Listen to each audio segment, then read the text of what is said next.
आइए प्रियो, हम इस समय हम प्रार्थना करें।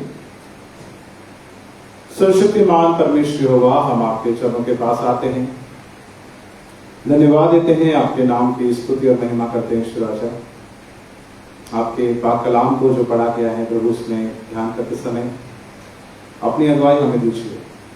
उन्हें दीजिए खुदावन, आपका पवित्र आत्मा हमारे हृदय से बातें करे प्रभु। बोलने वाले आपके दास के होकर को स्पष्ट कीजिए परमेश्वर हो। तमाम शैतानी ताकत को हम यीशु नासरी के नाम से मानते हैं प्रभु। छोटी सी विनती हमारे मुक्तिदाता प्रभु यीशु के नाम से मानते हैं। सुनिए से प्रयास ग्रहण कीजिए। आमीन। हालेलुया।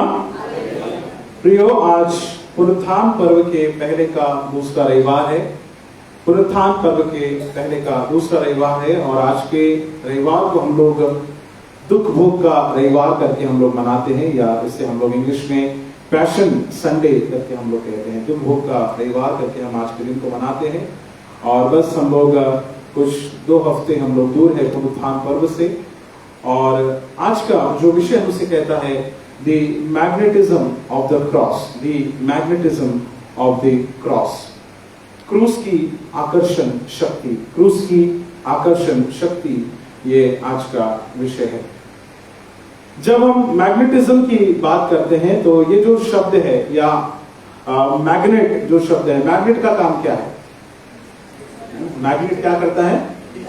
वो खींचता है ना। जो धातु है, लोहे की जो वस्तु है, उसको वो खींचता है। जब हम मैग्नेट को उसके पास लेकर आते तो उसको अट्रैक्ट करता है।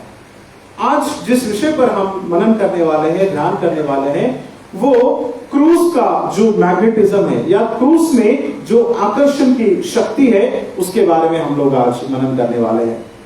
प्रियो, जो वचनों को हमने पढ़ा है, भजन संहिता उसका 66 अध्याय, यशायाह उसका 53 अध्याय 1 से 12 वचन में हम लोग प्रभु यीशु मसीह का किस प्रकार से मृत्यु होगा, वो कैसे अपराधियों में गिना जाएगा, कैसे वो शर्मनाक मृत्यु को सहन करेगा, कैसे उसे मारा पिटा जाएगा, भले ही उसने किसी प्रकार का उपद्रव नहीं किया, फिर भी उसको गुनाहगारों में किस तरीके से गिना जाएगा। ये सारी बातें हम यशायाह उसका 53 अध्याय उसके 1 से 12 वचन में हम देखते हैं, जो प्रभु यीशु मसीह के बारे में कही गई। उसके बाद दूसरा जो शास्त्र पाठ हमने पढ़ा है, इब्रानियों उसका 5वां अध्याय 1 से 10 वचन में, यहाँ पर प्रभु यीशु मसीह कैसे वो महायाजक बना।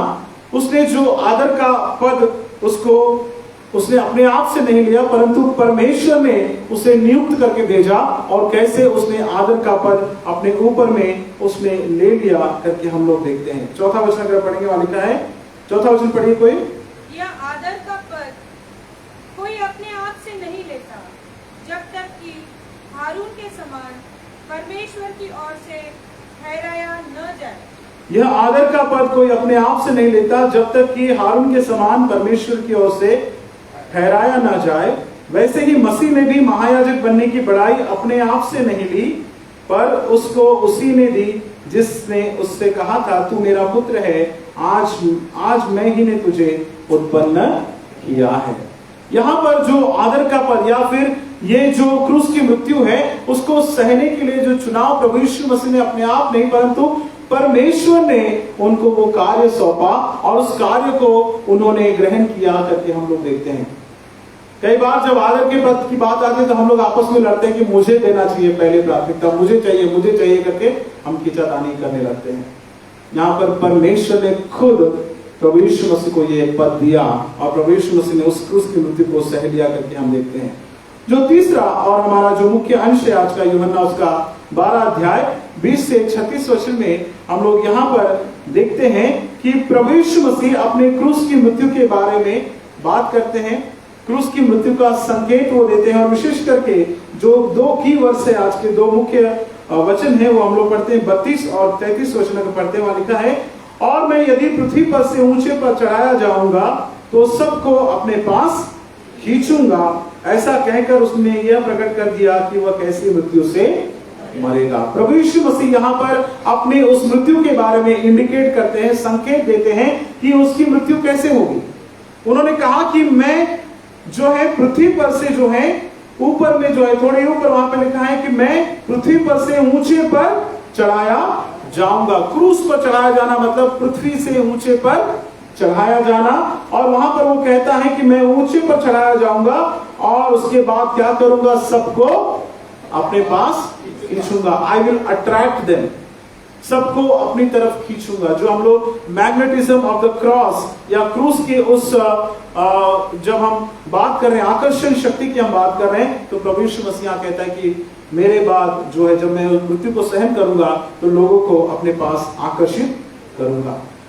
प्रियो, प्रभु यीशु मसीह की मृत्यु जो क्रूस हम लोग चर्च में इस्तेमाल करते हैं, इस क्रूस पर नहीं हुई। यानी 2 कैंडल के बीच में एक छोटा सा क्रूस हमने रखा, तो यहां नहीं, परंतु it was a bigger cross, एक बहुत बड़ा क्रूस के ऊपर में प्रभु यीशु मसीह की मृत्यु हुई।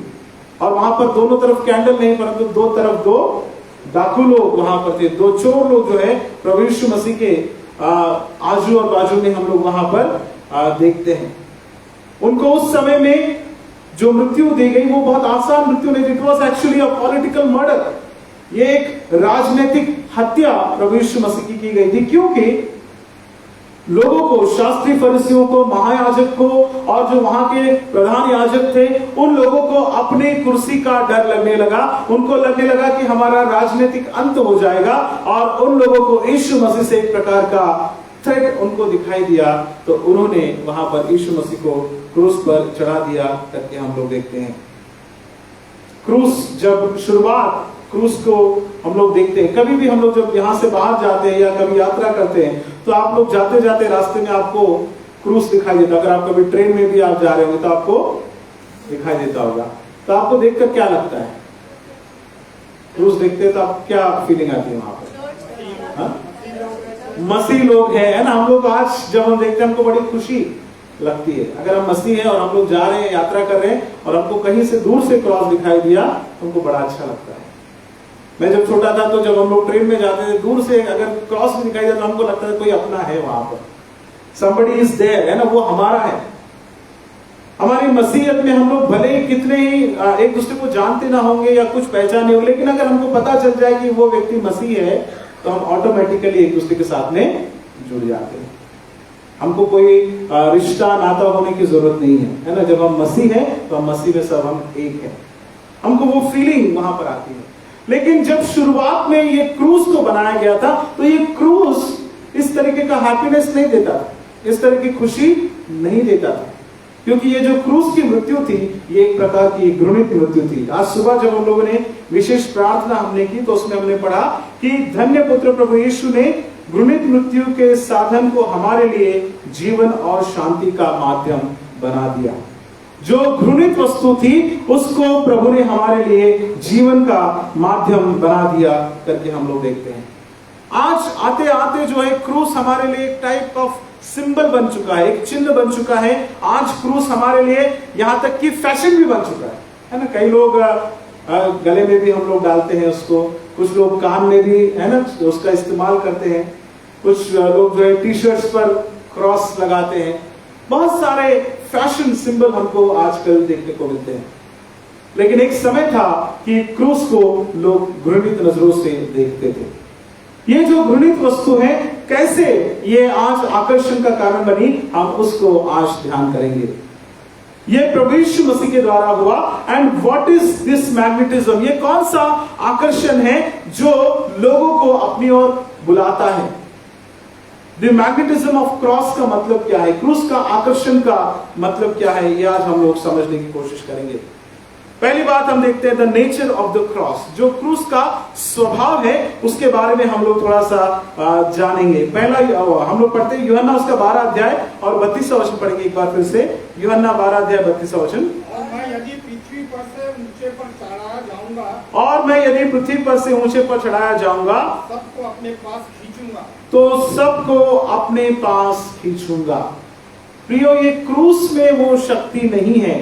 जब क्रूस को पहले हम लोग देखते हैं, प्रभु यीशु मसीह के बलिदान से पहले देखते हैं, तो क्रूस जो है वो एक प्रकार का सजा थी। क्रूस जो है एक प्रकार का श्राप का कारण था। लेकिन प्रभु यीशु मसीह के द्वारा द क्रूस became the place of attraction. ये वो जगह बन गई जो लोगों को आकर्षित करने लगी। तो यहां पर क्रूस में वो पावर नहीं है, परंतु जो पर्सन ऑफ जीसस क्राइस्ट है, प्रभु यीशु मसीह का व्यक्तित्व है, उसमें वो स्वभाव है कि वो लोगों को क्रूस की ओर आकर्षित करता है। प्रभु यीशु मसीह कहते हैं कि जब मैं ऊंचे पर उठा लिया जाऊंगा तो लोगों को अपनी ओर मैं आकर्षित करूंगा। सबसे बड़ी ताकत उस क्रूस के पीछे कोई है, उस क्रूस पर कोई है, तो वो प्रभु यीशु मसीह है। ये प्रभु यीशु मसीह का स्वभाव है, ये the nature of the cross. ये क्रूस के स्वभाव में हम देखते हैं कि वहां पर जब प्रभु यीशु मसीह लटका तो प्रभु यीशु मसीह को देखकर कई लोग अट्रैक्ट हुए करके हम लोग देखते हैं, क्योंकि वो गुण प्रभु यीशु मसीह में है, वो स्वभाव प्रभु यीशु मसीह में है, लोगों को अपनी ओर आकर्षित करने का।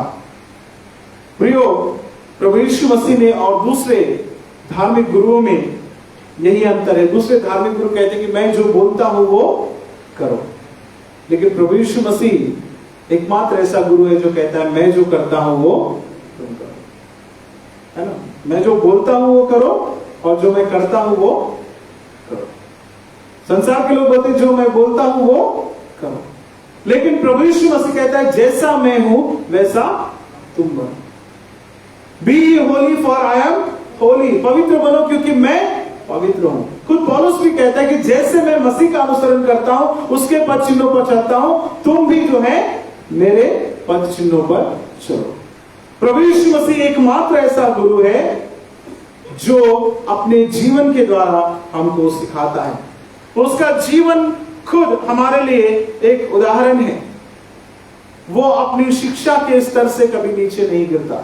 जो वो सिखाता है उसको वो खुद भी करता है, खुद भी पालन करता है और औरों को वो आकर्षित करता है कि लोग भी उस बात का जो है पालन करें, क्योंकि प्रभु यीशु मसीह का व्यक्तित्व जो है इतना प्योर है, इतना पवित्र है और उस पवित्रता के द्वारा ही वो लोगों को अपने पास बुलाता है। प्रभु यीशु मसीह हमको बुलाता है, उसके क्रूस के पास बुलाता है। उस क्रूस का स्वभाव में हम लोग देखते हैं कि उस स्वभाव में ही वो आकर्षण हमको देखने को मिलता है। प्रभु यीशु मसीह के स्वभाव में ही वो आकर्षण हमको देखने को मिलता है। प्रभु यीशु मसीह का स्वभाव कैसा था? वो कभी हिंसा उन्होंने नहीं की। उन्होंने सिखाया कि अगर कोई तुम्हारे गाल पर थप्पड़ मारे तो दूसरा गाल जो है आगे करना है। खुद प्रभु यीशु मसीह के साथ में जब इतना सब कुछ किया गया, उनको थूका गया, मारा गया, पीटा गया, उसके बाद में भी उन्होंने पलट कर किसी को कोई जवाब नहीं दिया। This is the personality of Jesus Christ. ये प्रभु यीशु का व्यक्तित्व है और यही आकर्षण हमको बुलाता है उस क्रूस के पास। ये चुंबकीय शक्ति जो क्रूस में है, ये प्रभु यीशु मसीह के द्वारा है। आज हम लोग क्रूस को देखते हैं तो हमको एक फीलिंग आती है कि this is the symbol of Christ. पहले क्रूस देखते थे तो लोगों को श्राप दिखाई देता, सजा दिखाई देती थी, लेकिन अब हम क्रूस की तरफ जब देखते हैं तो हमको पता है कि इस क्रूस के ऊपर हमारा उद्धारकर्ता ने अपने प्राण को दिया। हमको बचाने के लिए उसने प्राण दिया करके वो हमको आकर्षित करता है। तो पहली बात हम देखते हैं the nature of the cross. जो क्रूस का स्वभाव है वो प्रभु यीशु मसीह के स्वभाव को दर्शाता है। दूसरी बात हम क्रूस के बारे में जब हम देखते हैं, it is a thing of shame but the extremity of God's love. ये शर्मिंदगी का निशान था, पहले ये शर्मिंदगी का चिन्ह था, लेकिन अब ये हमको परमेश्वर के बेहद प्रेम के बारे में हमें बताता है। उस प्रेम के बारे में जिसकी कोई सीमा नहीं है, उस चरम सीमा को दर्शाता है। उस परमेश्वर के प्रेम की चरम सीमा को दर्शाता है। जैसा मैंने आपको बताया कि ये जो क्रूस है, प्रभु यीशु मसीह को क्रूसित करने के पहले it was a symbol of shame and suffering. ये दुख भोग का और ये शर्मिंदगी का चिन्ह था। रोमी लोग और यहूदी लोगों के का ये मानना था कि अगर कोई क्रूस पर मरता है तो उसके बारे में कहते थे वो लोग श्रापित है वो व्यक्ति जो क्रूस पर मारा जाता है, श्रापित करके उसको कहा जाता था। It was a shameful death. सबसे शर्मिंदगी वाली मृत्यु अगर कोई थी उनके समय में तो वो क्रूस पर की मृत्यु थी। सबसे ज्यादा किसी को तड़पा कर अगर मारना है तो उसको क्रूस की सजा दो। ऐसा जो है रोमियो जो रोमन्स थे और जो यहूदी लोग थे उनका ये मानना था। रोमन्स लोगों के अनुसार ये केवल शेमफुल जो मृत्यु है ये किसके लिए उन्होंने रिजर्व करके रखा था? उन्होंने जो गुलाम लोग हैं, जो विदेशी लोग हैं, जो क्रिमिनल लोग हैं, जो लोएस्ट क्लास के लोग हैं, ऐसे लोगों के लिए उन्होंने इस मृत्यु को तय करके रखा था। जो कानून के खिलाफ जाते हैं, ऐसे लोगों के लिए यह मृत्यु उन्होंने तय करके रखी थी। और यहूदियों के लिए यह एक श्राप का कारण था। जो लोग क्रूस पर मरते थे, उनके परिवार को भी लोग हीन भावना से देखते थे, उस व्यक्ति को बड़े ही हीन भावना से देखते थे। लेकिन प्रभु यीशु मसीह ने खुद होकर उस क्रूस की मृत्यु को चुन लिया करके हम लोग देखते हैं। फिलिपियों का 2 अध्याय और उसका 8वां वचन अगर हम लोग पढ़ते हैं, कोई पढ़िए फिलिपियों 2 अध्याय 8वां वचन। और मनुष्य के रूप में प्रकट होकर अपने आप को दीन किया और यहाँ तक आज्ञाकारी रहा कि मृत्यु, हाँ, क्रूस की मृत्यु भी सह ली। और मनुष्य के रूप में प्रकट होकर अपने आप को दीन किया और यहां तक आज्ञाकारी रहा कि मृत्यु, हाँ, क्रूस की मृत्यु भी सह ली। प्रभु यीशु मसीह ने खुद होकर उस मृत्यु को सहन किया, उस ह्यूमिलिएशन को उसने सहन किया करके हम लोग देखते हैं। प्रिय, ये क्रूस वो जगह है जहां पर हम मनुष्य के जीवन की ट्रेजेडी को हम यहाँ पर देखते हैं। एक त्रासदी कि मनुष्य कितना तड़प सकता है यहाँ पर, और दूसरी चीज हम यहाँ पर देखते हैं कि परमेश्वर कितना प्रेम कर सकता है किसी को। इसी क्रूस पर हमको देखने को मिलता है। It is a shameful thing, लेकिन it is about extremity of God's love. ये परमेश्वर के उस चरम सीमा को, प्रेम की चरम सीमा को दर्शाता है। हम जब क्रूस की ओर देखते हैं, लोग जब क्रूस की ओर देखते हैं, तो पहले ये श्राप का कारण था, लेकिन आज ये उस परमेश्वर के बेहद प्रेम को दर्शाता है, उस चरम सीमा को दर्शाता है कि किस तरीके से परमेश्वर ने जगत से प्रेम किया। उसने अपना इकलौता पुत्र दे दिया और उस पुत्र ने क्रूस की मृत्यु को भी हंसते हंसते सहन कर लिया। वो मृत्यु जो बड़े ही तड़पाने वाली थी, वो मृत्यु जो बहुत दुखदाई थी। आज जब हम दुख भोग का रविवार मना रहे हैं, पैशन संडे हम मना रहे हैं, हम प्रभु यीशु मसीह के उस क्रूस के दुख को हम याद करने की कोशिश करें।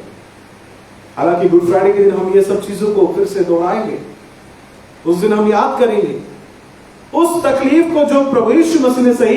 आप केवल अपने मन में उसके बारे में एक बार विचार करके देखिए कि किस तरीके की त्रासदी उस दिन प्रभु यीशु मसीह ने सही। लेकिन किसके लिए? हमारे लिए। वो प्रेम जो प्रभु की चरम सीमा को दर्शाता है। पहली बात हम देखते हैं कि क्रूस जो है उसका स्वभाव हम लोग देखते हैं, वो आकर्षित करने वाला स्वभाव है। दूसरी बात हम देखते हैं कि क्रूस भले ही श्राप का कारण था, पहले it was a shameful thing, लेकिन अब वो परमेश्वर के उस चरम सीमा को, प्रेम की चरम सीमा को दर्शाता है। उस बेहद प्रेम को जो प्रभु हमसे करता है वो दर्शाता है। जो मसीहा ने जिस क्रूस की मृत्यु को सहन किया, ये सबसे घोर अपराधी के लिए था। It was for the worst of Sinners. ये क्रूस हम लोगों के लिए था, लेकिन प्रभु ने उस शर्मिंदगी की चीज को परमेश्वर के प्रेम के रूप में उसको बदल दिया। पहले ये शर्मिंदगी का चिन्ह था, आज ये प्रेम का चिन्ह करके हमको दिखाई देता है। कई बार जब विवाह भी होता है ना, विवाह में भी हम लोग जो है क्रॉस वाला लॉकेट हम लोग डालते हैं, मंगलसूत्र या लॉकेट जो भी हम लोग डालते हैं, उस पर क्रॉस का सिंबल बना होता है। एक समय में यही शर्मिंदगी का चिन्ह था, लेकिन आज वो प्रभु के प्रेम का चिन्ह करके हमको दिखाई देता है। प्रियो, मैग्नेटिज्म ऑफ क्रॉस में दो बातें भी हमने देखी। तीसरी बात जो हमको ये क्रूस से हमको सीखने को मिलती है, या क्रूस किस तरीके से हमें आकर्षित करता है और क्या चीजें हमें क्रूस दिखाता है, इसके बारे में हम लोग देखते हैं।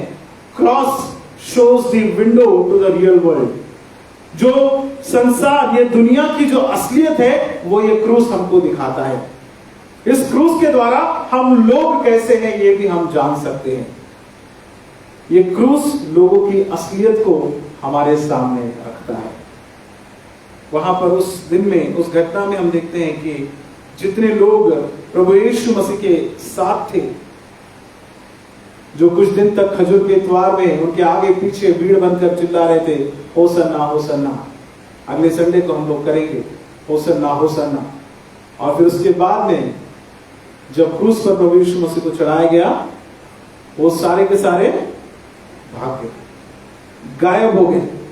ये क्रूस उस असलियत को दिखाती है कि किस तरीके से आपके अपने आप का साथ छोड़ सकते हैं जब आप क्रूस को ले लेते हो। जब आप क्रूस को ग्रहण करते हो तो कैसे आपके लोग आपके विरोधी बन जाते हैं, कैसे लोग आपके ऊपर निशाना बनाते हैं, कैसे लोग आपको छोड़कर भाग जाते हैं। हम लोग एक वचन पढ़ेंगे, 26वां अध्याय 3रा वचन, मत्ती 26 अध्याय 3रा वचन पढ़ेंगे। तब प्रधान याजक और प्रजा के पुरनिये कैफा नामक महायाजक के आंगन में इकट्ठा हुए 4था वचन, और आपस में विचार करने लगे कि यीशु को छल से पकड़ाकर मार डालें। इस क्रूस के पास हमको वो लोग दिखाई देते हैं जो छल कर रहे हैं। यहाँ पर हन्ना, कैफा और महायाजक, ये जो लोग हैं, उनकी असलियत यहाँ क्रूस के पास दिखाई दे रही है। वो लोग क्या सोच रहे थे कि आओ हम इसको पकड़े और पकड़कर मार डाले, छल से पकड़कर मार डाले। परंतु फिर वे कहते थे कि पर्व के समय नहीं, कहीं ऐसा ना हो कि लोगों में बलवा मच जाए। इन लोगों की सच्चाई हमको यहाँ पर दिखाई देती है, हन्ना और कैफा की। इस क्रूस के पास और किसकी असलियत हमको देखने को मिलती है? हमको यहाँ पर यहूदा की असलियत देखने को मिलती है। 26-14 में हम लोग उस वचन को पढ़ते हैं। 26-14 उसी अध्याय में 14 वचन को पढ़ेंगे। तब यहूदा इस्करियोती ने, जो 12 चेलों में से एक था, प्रधान याजकों के पास जाकर कहा, यदि मैं उसे तुम्हारे हाथ पकड़वा दूं तो मुझे क्या दोगे? उन्होंने उसे 30 चांदी के सिक्के तौल कर दे दिए, और वह उसी समय से उसे पकड़वाने का अवसर ढूंढने लगा। यहाँ क्रूस के पास एक और असलियत हम देखते हैं, वो है प्रभु यीशु मसीह के चेले की, जो 3.5 साल तक प्रभु यीशु मसीह के साथ में रहा, उसके साथ उठता बैठता रहा, उसके साथ खाता पीता रहा। यहाँ पर उस क्रूस के पास में हम उसकी असलियत को देखते हैं कि वो प्रधान याजकों के पास जाता है और कहता है कि अगर मैं उसे तुम्हारे हाथ पकड़वा दूंगा तो तुम मुझे क्या दोगे? उन्होंने उसे 30 चांदी के सिक्के तौल कर दिए, और तब से वो अवसर ढूंढने लगा कि कैसे प्रभु को पकड़वाए। प्रियो, कई बार हमारे अपने लोग ही हमको है ना पकड़वा देते हैं, इसलिए भरोसा मत करो। बाइबल में लिखा है, श्रापित है वो मनुष्य दूसरे मनुष्य पर भरोसा रखता है, क्योंकि मनुष्य ही मनुष्य को फंसाता है। जो प्रभु यीशु मसीह के साथ 3.5 साल तक वो व्यक्ति था, वो जाता है, खुद जाकर महायाजक को मिलता है, खुद जाकर लोगों को मिलता है कि अगर मैं उसको पकड़वा के दूं तो तुम मुझको क्या दोगे? और तुरंत उसको 30 चांदी के सिक्के तोड़ कर दिए गए। प्रियो, इस क्रूस के पास में हमको लोगों की असलियत भी देखने को मिलती है। चर्च में हमको लोगों की असलियत देखने को मिलती है ना। अभी मैं फिर चर्च के पास आ जाता हूँ, क्रूस से सीधा चर्च के पास है ना। पहले है ना, लोग, किसी ने इस प्रकार से कहा कि शायद मुझे लगता है महात्मा गांधी या अम्बेडकर का स्टेटमेंट था कि Christ is good but Christians are not good. मसीह बहुत अच्छा है लेकिन मसीही लोग अच्छे नहीं है। क्यों ऐसा कहा गया? क्यों ऐसा कहा गया? क्यों? क्योंकि कहीं ना कहीं उन्होंने हमारी मसीहत को देखा होगा, हमारी असलियत को लोगों ने देखा होगा, तभी लोग इस तरीके का स्टेटमेंट देते हैं। क्योंकि शायद मसीहियों में वो मसीह का गुण देखने को नहीं मिला। हम हमारे गुरु के बारे में बात करते हैं, मसीह के बारे में बात करते हैं, मसीह खुद कहता है जैसा मैं हूं वैसा तुम मेरी तरह बनो, जैसा मैं चलता हूं तुम मेरी तरह चलो, मेरा अनुसरण करो। लेकिन हम कुछ और चीज का अनुसरण करते हैं, क्योंकि हम भागते किस चीज के पीछे हैं? मला काय भेटणार, है ना, मुझे क्या मिलेगा। जैसे यहूदा इस्करियोती ने उस दिन पूछा कि अगर मैं पकड़वा के दे दूंगा तो मुझे क्या मिलेगा। हमारी कलीसियाओं की प्रॉब्लम, हमारी कलीसियाओं की समस्या भी यही है। कहीं ना कहीं हम स्वार्थ में जाते हैं। हम चर्च में आते हैं, हम प्रार्थनाओं में आते हैं, हमारे दिल में, हमारे मन में, मस्तिष्क में ये चलता रहता है, मुझे क्या मिलेगा? What will I get? What is my agenda to come to the church? इस क्रूस के पास आने का मेरा मकसद क्या है? इस चर्च में आने का मेरा मकसद क्या है? मुझे क्या मिलेगा? क्या मुझे सम्मान मिलेगा? क्या मुझे आदर मिलेगा? क्या मुझे सामने बुलाया जाएगा? क्या मैं गाना गा सकता हूं? क्या मैं वचन बता सकता हूं? क्या मैं लीडरशिप कर सकता हूं? What will I get? मुझे क्या मिलेगा? और उसके लिए लड़ाइयां भी चलती है, खिंचातानी भी चलती है। क्या मुझे पद मिलेगा? क्या मुझे पोजीशन मिलेगा? लेकिन क्रूस, यहां पर यहूदा का भी वही स्वभाव था, यहूदा इस्करियोती का। मुझे क्या मिलेगा अगर मैं प्रभु यीशु मसीह को पकड़वा देता हूं? प्रियो, क्रूस हमें लोगों की असलियत से वाकिफ कराता है। हम निस्वार्थ भावना से अगर हम सेवा करते तो प्रभु हमको आशीर्वाद करता है। जो आज दूसरा शास्त्र पर हमने पढ़ा है इब्रानियों में, वहां पर भी हमने पढ़ा कि प्रभु यीशु मसीह ने खुद होकर कोई पद नहीं लिया, कोई भी आदर का पद अपने मर्जी से नहीं उसने लिया। लेकिन अगर परमेश्वर ने आपको नियुक्त किया है उस कार्य को करने के लिए, तो आपको ऑटोमेटिकली वो चीज मिलेगी। पर हम मसीह लोग कई बार लड़ते हैं, झगड़ते हैं इन चीजों के लिए। प्रियो, यहां पर क्रूस जो है, जो सच्चाई है वो दिखाता है। चेले के मन में क्या चल रहा है, जो यहूदा इस्करियोती के मन में क्या चल रहा है, कि वो पाना चाहता है, प्रभु यीशु मसीह को बेचकर पैसे कमाना चाहता है। वो कहता है कि मुझे क्या मिलेगा। महायाजक, याजक की सच्चाई हमको क्रूस से देखने को मिलती है। यहां पर हमको जो है उस यहूदा इस्करियोती की सच्चाई हमको यहां से देखने को मिलती है। और उसके अलावा जो कैफा और जो महायाजक और जो उसके बेटे हैं, उनका इंटेंशन उनको दिखाई देता है, क्योंकि वो लोग वहां पर व्यापार कर रहे थे। कुछ दिन पहले ही प्रभु यीशु मसीह ने आकर क्या किया, वहां पर उनकी चौकियों को उलट कर रख दिया। आने वाले सप्ताह में जब हम लोग होली वीक में जाएंगे तो हम लोग वहां पर उस वचन को मनन करेंगे कि तुमने मेरे घर को डाकुओं का अड्डा बना दिया। वो जो व्यापार था, वो दुकानें वगैरह किसकी थी? किसकी थी पता है आपको? वो वहां के याजक की थी। आजकल चलता है ना, बाहर में जो धंधा चलता है एक्चुअली अंदर वाले ही कराते हैं उसको, उनका कमीशन वहां पर रहता है। यही वहां पर चल रहा था। हम लोग और इसको विस्तार से आने वाले समय में हम सुनेंगे। यहां पर उनकी असलियत भी दिखाई दी, क्योंकि वो अपने परिवार को, अपने लोगों को, अपने बिजनेस को प्रमोट करना चाहते थे। क्या हम कलीसिया में कई बार ऐसा नहीं करते? जो सालों से करता रहे हमेशा वही आगे आगे रहना चाहता है। कई बार हम लोग जो है नए लोगों को आने नहीं देते, या कई बार हम लोग जो है एक दूसरे को साथ में लेकर हम लोग चलते नहीं है। यही दिक्कत आती है। और प्रियो, यहां पर हम लोग देखते हैं कि कैफा, उसका परिवार, ये पूरा वहां पर दादागिरी करता था। और जब प्रभु यीशु मसीह ने उसको चैलेंज किया तो वो प्रभु यीशु मसीह के जान के दुश्मन बन गए करके हम लोग यहाँ पर देखते हैं। उसके बाद हम लोग यहाँ पर क्रूस के पास और किसकी सत्यता को हम लोग देखते हैं। मरकुस उसका 11 अध्याय 18 वचन को पढ़ेंगे। मरकुस 11 अध्याय 18 वचन। मरकुस 11:18 पढ़िए कोई। यह सुनकर प्रधान याजक और शास्त्री उसके नाश करने का अवसर ढूंढने लगे, क्योंकि वे उससे डरते थे, इसलिए कि सब लोग उसके उपदेश से चकित होते थे। हाँ, क्योंकि वो लोग उससे डरते थे, क्योंकि सब लोग उसके उपदेश से चकित होते थे, है ना। प्रभु यीशु मसीह का उपदेश ही उनके जान का, है ना, दुश्मन बन चुका। कई बार जब हम सच बोलते हैं, कई बार जब हम खुलकर बोलते हैं, बिना डरे बोलते हैं, तो लोग हमारे दुश्मन बन जाते हैं। यहां पर प्रभु यीशु मसीह के दुश्मन वो लोग बने क्योंकि वो उसके उपदेश से डरते थे, क्योंकि उनकी गलतियों को वो सामने लाया करता था, उनके अपराधों को वो बताता था कि तुम ये गलत कर रहे हो।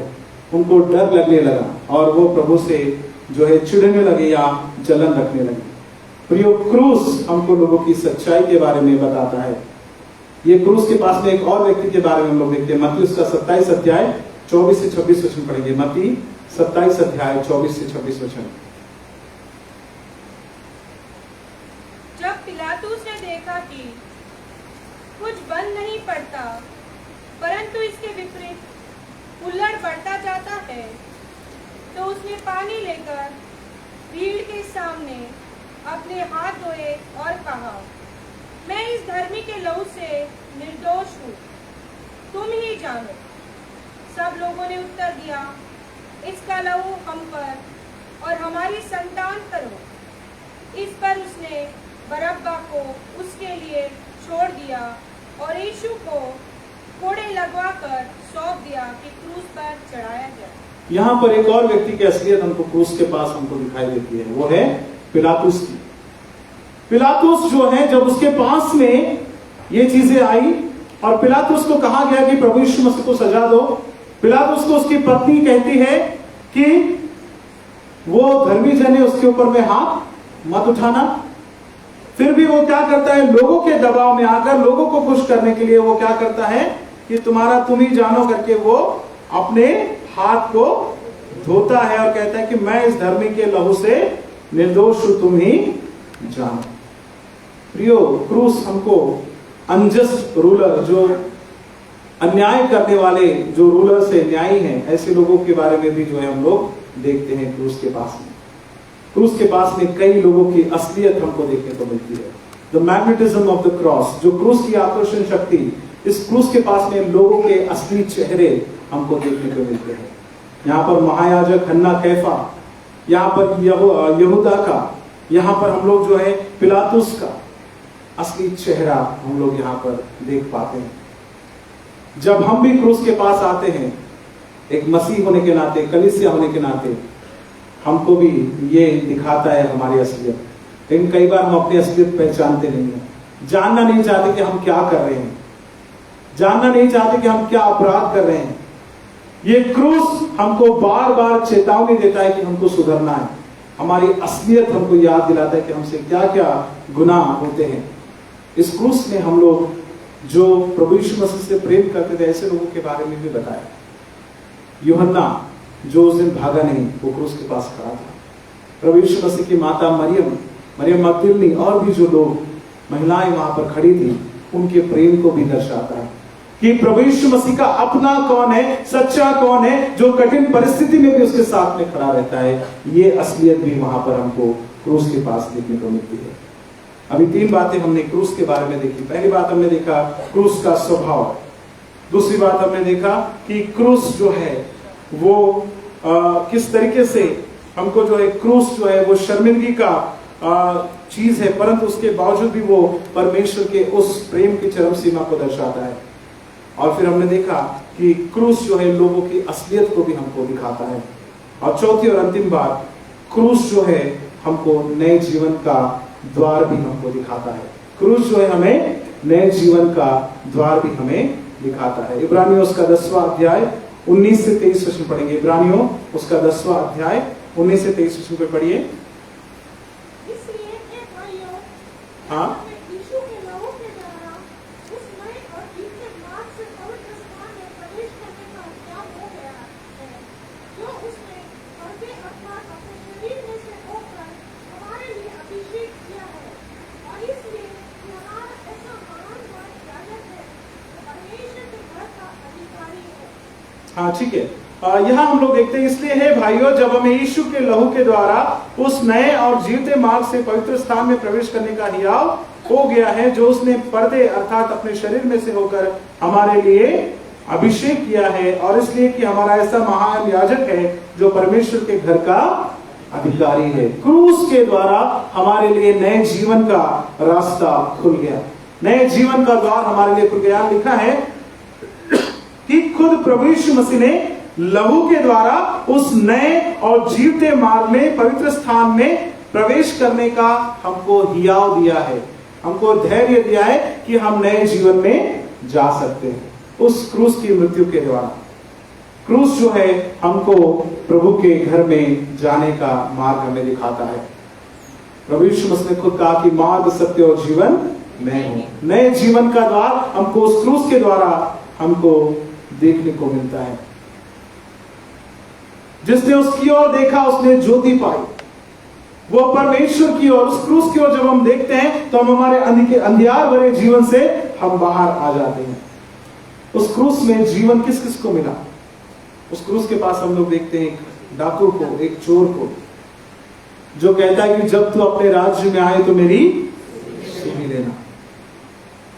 ये क्रूस वो दरवाजा है जो हमको प्रभु के मार्ग तक ले जाता है या प्रभु के घर तक हमें ले जाता है। उसके पहले भले वो शर्मिंदगी का प्रतीक था, लेकिन प्रभु यीशु मसीह के क्रूसित करने के बाद में उस पल से वो लोगों के उद्धार का साधन बना। वहां पर ही बाजू में एक दूसरा जो डाकू था, उसने कहा कि जब तू अपने राज्य में आए तो मेरी सुधि लेना। और प्रभु उससे कहता है, आज ही मेरे साथ तू स्वर्गलोक में होगा। और एक ट्रेडिशन इस प्रकार से कहता है कि जब प्रभु यीशु मसीह को पकड़ लिया गया और प्रभु यीशु मसीह के बदले बरब्बा को छोड़ दिया गया, तो एक ट्रेडिशन, कुछ स्टडी इस प्रकार से बताती है कि बरब्बा का जीवन भी बदल गया। बरब्बा को जब पता चला कि उसको, वो एक बहुत बड़ा डाकू था, बरब्बा को जब पता चला कि उसको जिस व्यक्ति के बदले छोड़ा गया वो प्रभु यीशु मसीह है, और उसने प्रभु यीशु मसीह के बारे में जब पूरा जाना डिटेल कि वो एक निर्दोष व्यक्ति था, वो परमेश्वर का पुत्र था, और उसने उसको पकड़ा गया और उसके बदले मुझे छोड़ दिया गया, तो वहां पर बरब्बा का जीवन भी बदल गया। उसने भी पश्चाताप किया और वो भी नए जीवन को उसने पाया करके एक स्टडी इस तरीके से बताती है। ये जो क्रूस है ये हमको नए जीवन की ओर ले जाता है। उस डाकू को लेकर गया और वहां पर जो है बरब्बा को भी लेकर गया। आज हम जो विषय पर मनन करें कि the magnetism of the cross, क्रूस की आकर्षण शक्ति, इसका स्वभाव प्रभु यीशु मसीह के व्यक्तित्व के कारण आकर्षित करने का स्वभाव है। ये भले ही शर्मिंदगी का निशान था, लेकिन आज वो परमेश्वर के उस प्रेम की चरम सीमा को दर्शाता है। ये लोगों की असलियत भी बताता है कि आप कैसे हैं। आप भले ही कितने अच्छे नकाब लगाकर घूमे, लेकिन क्रूस के पास आने के बाद आपके सारे झूठे नकाब निकल जाते हैं। आपकी सच्चाई प्रभु के सामने रहती है। उसके बाद जो चौथी बात हमने देखा कि ये क्रूस हमको वो मार्ग दिखाता है, ये वो दरवाजा है जो हमको प्रभु के घर तक हमें लेकर जाता है। ये क्रूस ये हमारी यात्रा का अंत नहीं है, क्रूस तो शुरुआत है प्रभु यीशु मसीह के साथ हमारी यात्रा की। It is the beginning of the journey with Jesus Christ. It is the beginning of the transformed way of life. हमारा जीवन, बदले हुए जीवन की ये शुरुआत है। इसलिए इस क्रूस के पास जब हम आए तो हम अपने आप को नम्र करें, दीन करें। Cross is the place where we meet God. क्रूस वो जगह है जहां हम प्रभु से मिलते हैं, परमेश्वर से मिलते हैं। यहाँ पर परमेश्वर हमसे बात करता है, यहाँ पर परमेश्वर हमारी असलियत से हमें रूबरू कराता है। प्रियो, क्रूस वो शब्द है जो लोगों की तकलीफ को दर्शाता है। जो मृत्यु हमारे लिए थी वो प्रभु यीशु ने सहन की, लेकिन आज ये क्रूस हमको आशा देता है। आज ये क्रूस की ओर जब हम देखते हैं, हम खुश होते हैं कि इस क्रूस पर मेरा उद्धारकर्ता मेरे लिए मारा गया ताकि मैं नया जीवन पाऊं। प्रियो, इस क्रूस में हम लोग आज न्याय को देखते हैं। इस क्रूस में हम लोग आज परमेश्वर के अनुग्रह को और उसके प्रेम को देखते हैं। इसलिए हम इस क्रूस को ना भूलें। आज का वचन से ये कहता है कि क्रूस हमें आकर्षित करता है। और कितने साल हो गए, 2000 साल से ज्यादा हो गए, आज भी इस क्रूस की ओर बहुत लोग आते हैं। नए नए विश्वासी आज भी प्रभु को ग्रहण कर रहे हैं। परमेश्वर बड़े बड़े चमत्कार आज भी कर रहा है। आज भी जैसे प्रभु यीशु मसीह ने कहा कि जब मैं उस क्रूस पर चढ़ाया जाऊंगा, ऊंचाई पर चढ़ाया जाऊंगा, मैं लोगों को अपनी ओर आकर्षित करूंगा। ये पावर जीसस की है, ये पावर प्रभु की है। लेकिन बड़े दुख की बात है कि हम मसीह लोग जो एक समय में क्रूस के पास आकर्षित हुए, आज हम लोग उस क्रूस की गरिमा को हम बचा नहीं पा रहे। आज हम अपने जीवन को सुधार नहीं पा रहे, इतने वर्ष होने के कारण। कहीं ना कहीं हमारे अंदर से है ना वो आकर्षण खत्म हो चुका है। प्रभु तो हमें आकर्षित करता है, हर रोज करता है। उसके क्रूस में वो मैग्नेटिज्म बचा हुआ है, लेकिन हमारे अंदर से वो मैग्नेटिज्म गायब हो चुका है। इसलिए हमको उस क्रूस के पास अट्रैक्ट होना बहुत जरूरी है। अपने आप को नम्र करना है, दीन करना है, ताकि ये जो लेट है हमारे लिए आशीष में हो सके। प्रभु करे वचन सबके लिए आशीष का कारण बने। आमीन।